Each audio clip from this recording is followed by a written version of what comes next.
the lights are red, blood red, and when Roman Reigns emerges from the darkness, he's not alone. Standing next to him is someone nobody expected, someone who changes everything, someone who makes Seth Rollins' alliance look like children playing in a sandbox. In the seconds that follow, Seth Rollins' faction is decimated, bodies are broken, careers are shattered, and the wrestling world just witnessed an alliance so powerful, so unexpected, so earth-shattering that it's already being called the most game-changing moment of 2025. But before you jump to conclusions about who this mystery member is, smash subscribe right now because what I'm about to reveal will make you question everything you thought you understood about WWE's power structure. Drop a mind-blown emoji and tell me who you think it is. Let's expose this seismic shift. It happened hours ago. Just a few hours. Raw is still ongoing. The main event is about to start. Seth Rollins' faction is in the ring celebrating their recent victories. They've been on a roll. They've beaten everyone put in front of them. They've dominated Raw for the past month. Seth has cut a promo about how his new era has begun, how the bloodline is finished, how he is the new leader of WWE.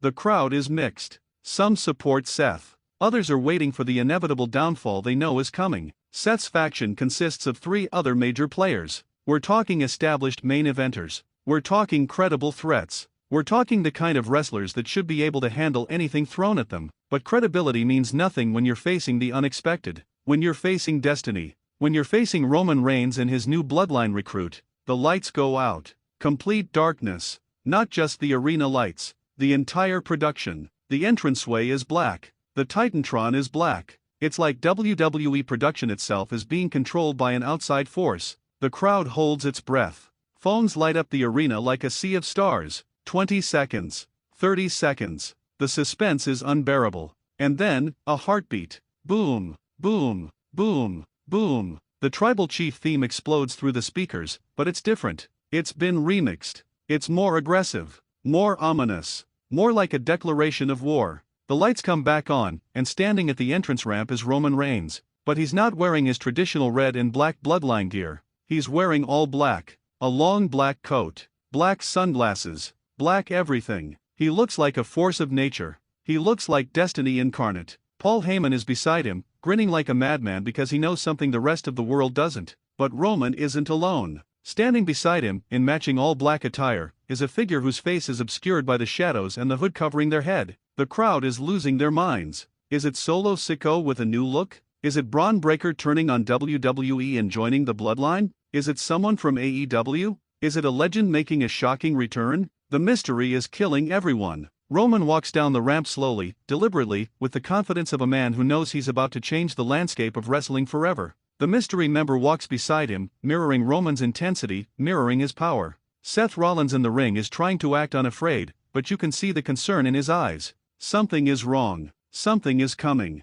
Roman enters the ring. The mystery member enters the ring. And then, with all the drama WWE can muster, Paul Heyman grabs a microphone and his voice booms through the arena. Ladies and gentlemen, my name is Paul Heyman, and I am here to present to you the architect of your destiny, the man who will reshape WWE as we know it. Roman Reigns, the tribal chief, the head of the table, the undisputed leader of WWE. The crowd roars. Roman raises his arms. But Heyman isn't done. And standing next to him is a warrior, a revolutionary, a man whose loyalties were misplaced for far too long, but who has now seen the light. A man who realized that the Shield was a mistake. That following false prophets like Seth Rollins was a mistake. A man who has come home to the bloodline where he belongs. Roman grabs the hood of the mystery member and slowly pulls it back. The hair is revealed first, then the face. And when the face is fully visible, the arena erupts into shock. It's Dean Ambrose, the lunatic fringe. The man who was destroyed by Roman just weeks ago. The man who was taken out on a stretcher.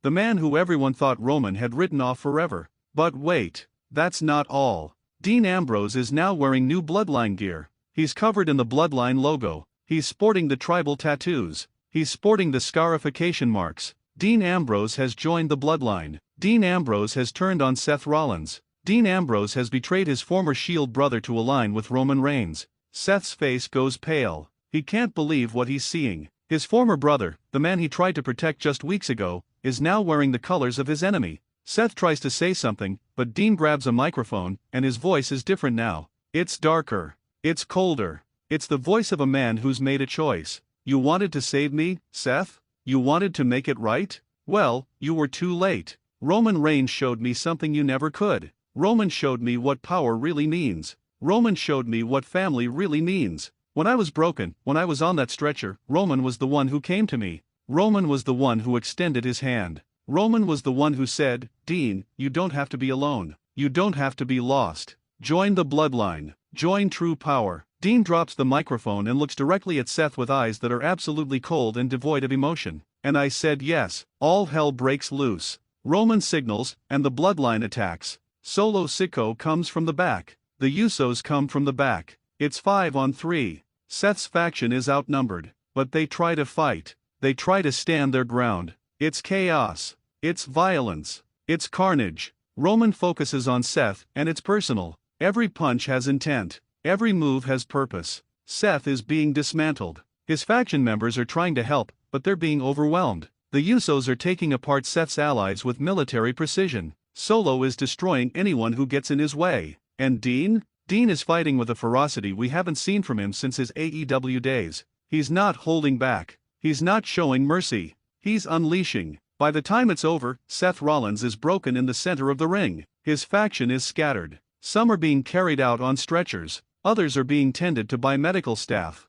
And the bloodline, now with Dean Ambrose as the newest member, stands triumphant over the devastation. Roman picks up a microphone. His breathing is heavy. His eyes are wild. And when he speaks, every word is dripping with authority and menace. Seth Rollins, you tried to play peacemaker. You tried to reunite something that was never meant to be. You tried to stand against the bloodline with your weak faction. And look what happened. Destruction. Annihilation. Obliteration. Your faction is finished. Your era is over. And now, with Dean Ambrose standing by my side, with a warrior who understands true loyalty, the bloodline is more unstoppable than ever. Roman gestures to Dean.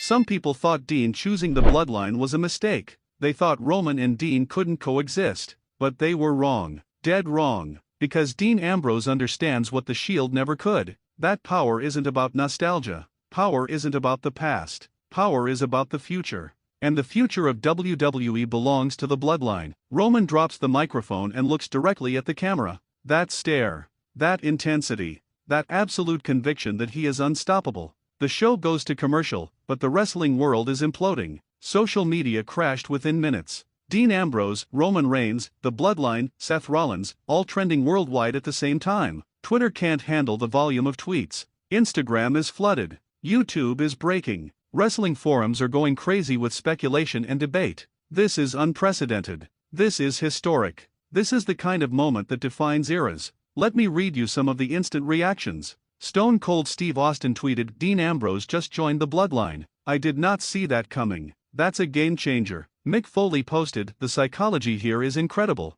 Dean choosing power over brotherhood? That's character development. The Rock tweeted, my family just got stronger. The bloodline is unstoppable now. What does that mean? Is The Rock hinting at involvement? Is he saying he approves? Current WWE superstars are reacting too. Rhea Ripley posted, the Judgment Day recognizes real power. The bloodline just became unbeatable. Gunther tweeted, Dean Ambrose made the right choice. Power always prevails. Liv Morgan posted, this is the most shocking alliance of 2025. The bloodline is now undeniable. AEW wrestlers are shocked. Kenny Omega tweeted, Mox, what are you doing? Come back home. MJF posted, so much for independent wrestling credibility. The machine always wins. The Young Bucks tweeted, we lost a soldier today. Even Cody Rhodes, who's dealt with bloodline warfare before, posted, this just got exponentially harder. The bloodline is now legendary. Wrestling journalists are losing their minds. Dave Meltzer posted, this might be the biggest swerve of the year. Dean Ambrose joining the bloodline is perfect storytelling. Brian Alvarez tweeted, the heel heat on the bloodline just went through the roof. This is genius booking. Ringside Mike posted, the tribal chief just added the most unpredictable warrior to his arsenal. WWE's landscape just changed. But here's what everyone is missing, and this is crucial. This wasn't a random decision by Dean. This was calculated. Let me break down the psychology because it's brilliant. Dean Ambrose came back to WWE thinking he'd reunite with his brothers, thinking the Shield would be resurrected. Instead, he got destroyed by Roman. Humiliated. Beaten. Left broken on a stretcher. That would break most people. That would make them want revenge. But Dean isn't most people. Dean is the lunatic. Dean is someone who operates on a different level. And what if, in that moment of devastation, of being on that stretcher, Dean had an epiphany? What if Dean realized that the Shield was holding him back? What if Dean understood that his true power comes from being unshackled, from being free, from being with someone as ruthless as Roman Reigns? This isn't about revenge. This is about evolution. This is about Dean Ambrose finally accepting that power, true power, doesn't come from brotherhood and nostalgia. It comes from dominance. It comes from control. It comes from choosing your destiny instead of being chained by the past. And by joining the bloodline, Dean is choosing his destiny. The symbolism is profound. The Shield was about underdogs fighting for the people. The Shield was about rebellion against the system. But the bloodline? The bloodline is about dominance. The bloodline is about family first. The bloodline is about power at any cost. Dean Ambrose choosing the bloodline is a rejection of everything the Shield stood for. It's a betrayal of the very foundation that made him a legend. And that betrayal is what makes this so compelling. Because fans invested in the Shield, fans who loved Dean Ambrose, fans who wanted to see him rise up against tyranny now have to watch him become the tyranny. He's not fighting the system. He's become the system. He's not the underdog. He's the destroyer. He's not the hero. He's the villain. And that's a character arc that's fascinating. Let's talk about the implications because they're massive. Seth Rollins now has a target on his back that's bigger than ever. Roman and Dean together are a nightmare matchup for anyone. They have chemistry from the Shield days, but now they're aligned with power instead of rebellion. They understand each other's tactics. They can read each other's movements. Facing them separately is hard. Facing them together is nearly impossible. But it goes deeper than just Seth. With Dean now in the bloodline, the faction becomes more complete. Roman had Solo, the Usos, Paul Heyman. That's power. But now add Dean Ambrose? Now add the lunatic? Now you have a faction that covers every base. You have brutal strength in Solo. You have tag team excellence in the Usos. You have genius management in Heyman. You have unpredictable chaos in Dean. This is a perfect storm. My prediction, we're heading toward a full-scale war. The entire roster will have to unite just to have a chance against the bloodline. We might see Seth, Cody Rhodes, and others forming a coalition to battle Roman's empire. We might see cross-promotional elements where AEW wrestlers show up to help Dean's former allies. We might see alliances that we've never imagined before. Because the bloodline, with Dean Ambrose, is now the biggest threat WWE has ever faced. But here's the real question that has me captivated: is Dean truly loyal to Roman, or is this a long-term con? Is Dean planning to eventually turn on Roman and reclaim his independence? Or has Dean genuinely accepted that his true path is through the bloodline? The beauty of this angle is that we don't know. We can't know. And that uncertainty is what makes it brilliant. Let's talk about Seth's response because his character is now in crisis. Seth tried to be the hero. Seth tried to bring his brothers back together. And his attempt failed spectacularly. In fact, his attempt led to the destruction of his faction and the empowerment of his enemy. Seth's character arc is now about redemption, about survival, about figuring out how to compete in a WWE where the bloodline is more powerful than ever. The storytelling layers here are incredible. You have the personal stories of Roman and Dean. You have Seth's tragic attempt at brotherhood. You have the question of whether Dean's loyalty is real or an act. You have the larger story of whether the bloodline can be stopped. You have the question of whether Dean will eventually turn on Roman or stay loyal. This is the kind of multifaceted storytelling that makes wrestling art. Social media is divided on whether this is genius or a mistake. Some fans think Dean joining the bloodline diminishes his character. Others think it's the most logical progression for a warrior like Dean. Some think this proves the Shield is truly dead. Others think this is setting up an even more powerful Shield reunion down the line. That debate, that discourse, that's what makes wrestling culture. The merchandise opportunities are staggering. Bloodline shirts with Dean's face? That's money. Dean in bloodline colors on action figures? That's collectible. Pay-per-view buys for any show featuring the bloodline now?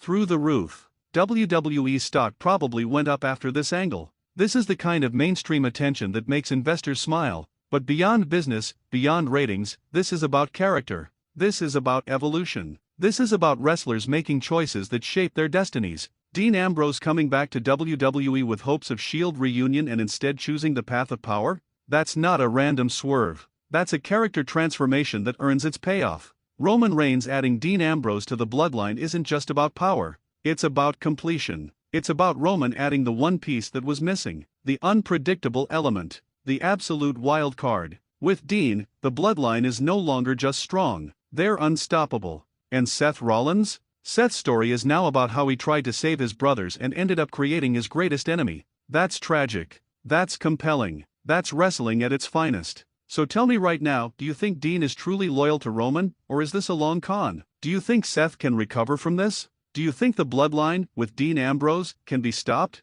Drop your thoughts in the comments. Smash that like button if this breakdown showed you layers you missed. Share this video with every wrestling fan you know because this moment deserves to be dissected and analyzed from every angle. Subscribe to Ring Rumble for the deepest wrestling analysis on YouTube. Because when Roman Reigns returns with a new bloodline member and destroys Seth Rollins' faction in a display of absolute dominance, you need to be right here getting the real story, the deep story, the story that explains not just what happened, but why it matters and where it leads. This is Ring Rumble, and the bloodline just became unbeatable. The question isn't whether they can be stopped. The question is who has the courage to even try.